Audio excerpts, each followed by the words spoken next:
Xin chào quý vị và các anh em đang xem thời sự Polo News.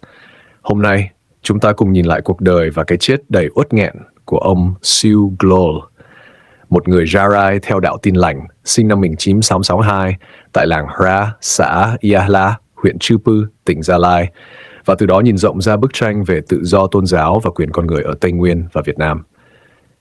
Câu chuyện của ông không chỉ là nỗi đau của một gia đình, một buôn làng, mà là minh chứng sống động cho những gì đang xảy ra với rất nhiều tín đồ và nhà hoạt động tôn giáo người Thượng hôm nay. 1. Cuộc đời đơn sơ của một người Gia-rai tin kính Chúa, ông Siu Glol sinh ra và lớn lên ở làng Hra, giữa không gian văn hóa Gia-rai với những dãy bắp, dãy mì, nhà rông, nghĩa địa truyền thống và những bài thánh ca vang lên bằng tiếng mẹ đẻ. Ông là người Gia-rai theo đạo Tin lành Đức Chúa Trời, sống cuộc đời lao động giản dị như bao người dân ở Tây Nguyên, làm dãy, nuôi con, chăm sóc gia đình và đi nhà thờ. Nhưng đối với cộng đồng Gia-rai Tin lành như ông, đức tin không chỉ là nghi lễ. Đó là chỗ dựa tinh thần trong bối cảnh đất đai bị thu hồi, rừng bị tước mất, văn hóa truyền thống bị gạt ra bên lề và người bản địa luôn bị coi là lạc hậu, thiếu hiểu biết. Trong hoàn cảnh ấy, niềm tin tôn giáo và sinh hoạt nhà thờ tại gia trở thành nơi giữ gìn ngôn ngữ, bản sắc, tinh thần đoàn kết của cả cộng đồng. Chính vì vậy, ở Tây Nguyên, rất nhiều người Thượng, trong đó có người Gia-rai, Ede, Bahnar, Mnom, chọn đạo Tin lành như một cách giữ lại phẩm giá và căn tính của mình trước sức ép đồng hóa. 2. Những lần bắt bớ từ năm 2010 đến 2017. Theo lời kể của bà con và những người gần gũi, ông Siu Glol bị bắt lần đầu vào khoảng ngày 4 tháng năm 2010. Tháng cụ thể không được ghi rõ trong đoạn thông tin gốc. Ông bị đưa vào tù với cáo buộc liên quan đến các hoạt động tôn giáo và được cho là có liên hệ với các thế lực phản động lợi dụng tôn giáo. Vài tháng sau, ông được trả về nhà, nhưng từ đó ông luôn nằm trong tầm ngắm của công an và chính quyền địa phương. Thay vì được tôn trọng như một công dân có quyền tín ngưỡng, tôn giáo và tự do, bày tỏ niềm tin, ông bị nhìn bằng con mắt nghi ngờ, như một người bất mãn, bị xúi giục, có tư tưởng chống đối.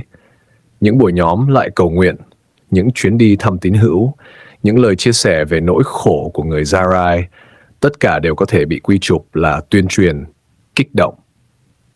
Đỉnh điểm là lần bắt thứ hai vào ngày 24 tháng 09 năm 2017. Lần này, tòa án kết án ông 9 năm tù. Đối với một người nông dân đã bước sang tuổi ngoài 50, bản án ấy chẳng khác nào án tử treo giải.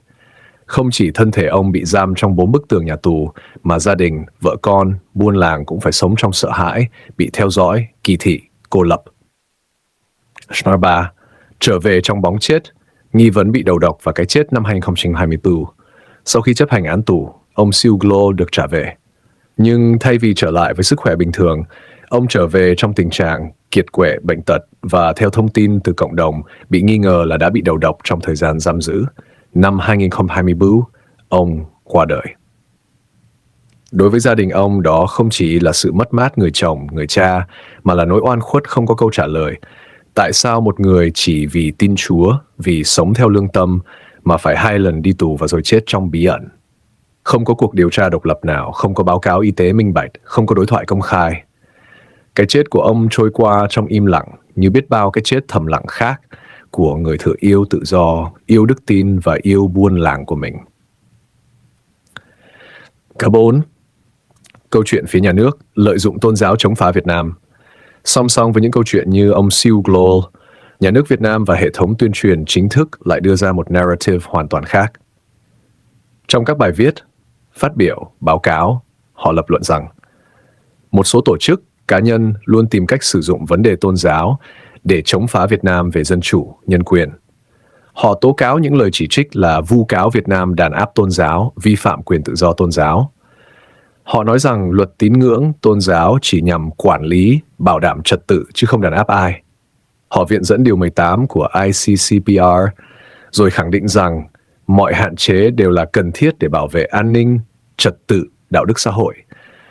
Song thực tế mà chúng ta thấy ở Tây Nguyên lại khác rất xa. Khi một người như ông Siu Glol bị bắt 2 lần, bị kết án nặng và chết sau khi ra tù, câu hỏi không thể né tránh là ông đã làm gì để đáng phải chịu những điều đó? Ông có cầm vũ khí không? Ông có kêu gọi bạo lực không? Hay ông chỉ đơn giản là cầu nguyện, nhóm họp, Khích lệ cộng đồng giữ vững đức tin và quyền sống theo lương tâm của mình. 5. Quản lý tôn giáo là khách quan, lý lẽ và thực tế. Trong luận điệu chính thống, nhà nước luôn nhấn mạnh không thể có tự do tôn giáo tuyệt đối. Mọi tổ chức trong xã hội, kể cả tôn giáo, đều phải chịu sự quản lý của nhà nước, và họ dẫn ví dụ từ Pháp, Bỉ, Đức, Mỹ, Nhật Bản để chứng minh rằng nước nào cũng quản lý tôn giáo. Đúng là ở bất cứ quốc gia nào, tôn giáo cũng phải tuân thủ pháp luật, nhưng có một ranh giới rất rõ ràng giữa quản lý để bảo vệ quyền con người và trật tự công cộng, và kiểm soát để bóp nghẹt mọi tiếng nói độc lập, mọi hình thức tổ chức ngoài sự chỉ đạo của nhà nước. Ở các nước dân chủ, luật pháp thường đưa ra những chuẩn mực trung lập, không ưu ái hay trừng phạt tôn giáo nào vì nội dung đức tin của họ, mà chỉ can thiệp khi có bạo lực, kích động thù hằn, vi phạm nghiêm trọng quyền của người khác. Còn ở Việt Nam, vấn đề là các tổ chức tôn giáo độc lập hoặc không chấp nhận sự chi phối của nhà nước thường bị gắn nhãn tà đạo, phản động, lợi dụng tôn giáo. Những người lên tiếng bảo vệ quyền của tín đồ, phản đối bất công, tố cáo tham nhũng hoặc nói về quyền dân tộc bản địa như người Zarai, Ede, Banar thường bị xem là chống phá chế độ. Không ít trường hợp, việc cầu nguyện tại nhà, sinh hoạt nhóm nhỏ, đi thăm hỏi tín hữu cũng bị coi là hoạt động trái phép. Khi pháp luật được dùng như công cụ trấn áp, chứ không phải bảo vệ, thì việc viện dẫn luật chỉ còn là vỏ bọc. 6. Khi số liệu đẹp không che được nỗi sợ. Trong các bài tuyên truyền, nhà nước đưa ra nhiều con số rất ấn tượng. Việt Nam có hàng chục tổ chức tôn giáo được công nhận, hàng chục triệu tín đồ. Số lượng chức sắc, nhà tu hành, cơ sở đào tạo tôn giáo tăng mạnh. 56 cơ sở đào tạo, tăng 215% số người được đào tạo chức sắc, vân vân. Nghe thì có vẻ như tự do tôn giáo ở Việt Nam đang nở rộ. Nhưng những con số ấy không trả lời được các câu hỏi. Nếu thực sự tự do tôn giáo được bảo đảm, tại sao có hàng trăm tín đồ, mục sư, nhà sư, người thượng, Khmer bị kết án tù chỉ vì hoạt động ôn hòa? Nếu tôn giáo bình đẳng trước pháp luật, tại sao các giáo hội hệ phái độc lập không được công nhận, thậm chí bị đàn áp? Nếu con em tín đồ được đến trường như mọi người, tại sao vẫn có những cáo buộc về phân biệt đối xử, ép bỏ đạo, cấm đoán sinh hoạt tôn giáo trong ký túc xá, trường học? Những con số khô cứng không chạm được vào nỗi sợ phải ký cam kết bỏ đạo, nỗi lo bị gọi lên đồn công an vì mở kinh thánh trong nhà, nỗi ám ảnh khi thấy người thân bị bắt đi mà không biết bao giờ mới trở về. 7. Dán nhãn chống phá để che lấp tiếng kêu oan. Nhà nước thường cáo buộc các tổ chức, cá nhân quốc tế và trong nước là thiếu thiện chí với Việt Nam, lợi dụng vấn đề tôn giáo, nhân quyền để can thiệp công việc nội bộ, bảo vệ những kẻ vi phạm pháp luật. Nhưng hãy nhìn từ phía ngược lại. Tại sao người dân, gia đình nạn nhân, buôn làng lại tìm tới các tổ chức nhân quyền, truyền thông độc lập, tổ chức quốc tế? Bởi vì trong nước, họ không có nơi nào để kêu oan. Tòa án không độc lập, phần lớn chỉ hợp thức hóa các cáo trạng do cơ quan điều tra đưa ra. Luật sư bị hạn chế tiếp cận hồ sơ, bị đe dọa, bị gây sức ép. Báo chí nhà nước chỉ theo hướng kết tội, hiếm khi cho nạn nhân hoặc gia đình họ nói. Khi một người như ông Siu Glol bị bắt, bị xử, bị kết án rồi bị nghi ngờ đầu độc và chết, gia đình ông có hệ thống nào để đòi công lý không? Khi không có kênh trong nước, việc tìm đến các tổ chức quốc tế trở thành con đường duy nhất. Step 8. Ông Siu Glol, một con người, không phải một con số. Trong các báo cáo nghị định, người ta nói rất nhiều về quyền tự do tín ngưỡng, tôn trọng pháp luật, quản lý tôn giáo, ổn định xã hội.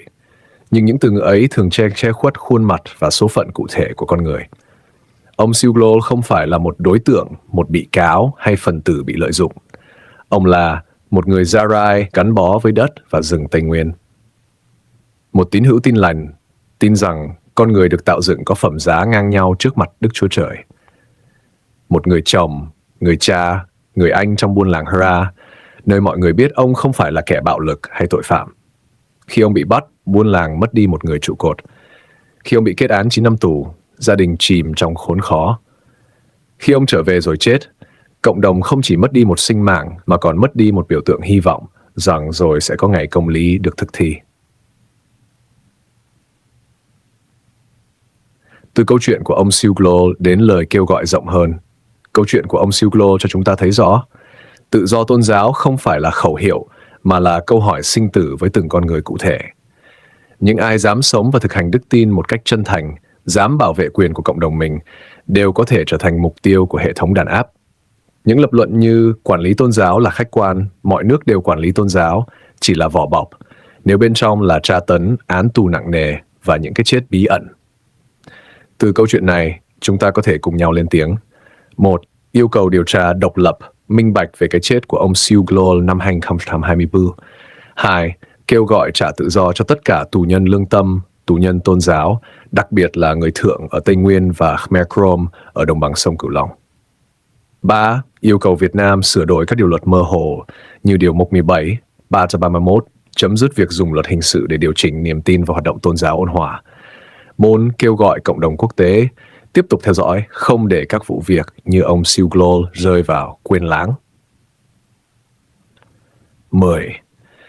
Kết lời gửi đến quý vị đang xem Polo News.